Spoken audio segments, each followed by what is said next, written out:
தேவனுக்கு மகிமை உண்டாவதாக. தேவன் விரும்புகிற பிரதானமான காரியம் சமாதானம்.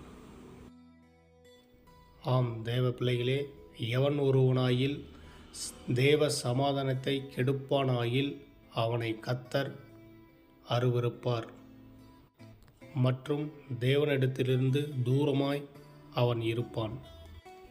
நாம் தேவ சமாதானம் இல்லாமல் 40 நாள் உபவாசித்து 4 மணி நேரம் முழங்கால் நின்று ஜெபித்தாலும், நீ எவ்வளவுதான் காணிக்கை கொடுத்தாலும் அது தேவனை பிரியப்படுத்த முடியாது, தேவனுக்கு பிரியமாகவும் இருக்காது.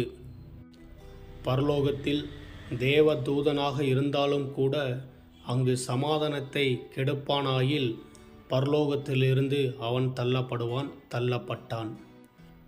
தேவன் ஆசையாக ஏதேன் தோட்டத்தை உருவாக்கினால் கூட அங்கு ஆதாம் ஏவாள் சமாதானத்தை இல்லாதபடியால் அவன் அங்கிருந்து அகற்றப்பட்டான். எவ்வளவு பெரிய பிரம்மாண்டமாக தேவாலயம் கட்டப்பட்டாலும் அந்த தேவாலயத்தில் சமாதானம் இல்லை என்றால் அங்கு தேவன் வாசம் செய்ய மாட்டார். தேவன் விரும்புகிற தேவாலயம் நாம் எப்படி இருக்க வேண்டும் என்று சிந்தித்துப் பார். உன் காரியங்கள் வெற்றி பெற சமாதானத்தை தேடு. நம் வாழ்க்கை ஆசீர்வதிக்கப்பட சமாதானத்தை தேடு. தொழிலில் உயர வேண்டுமா? தேவ சமாதானத்தை நாடு.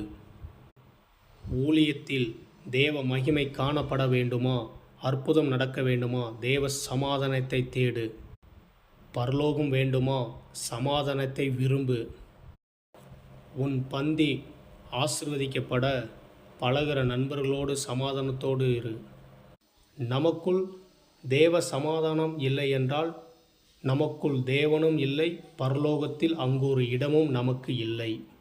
நாம் மனம் திரும்பி இயேசுவின் கரத்தை பிடிப்போம். ஆமேன்.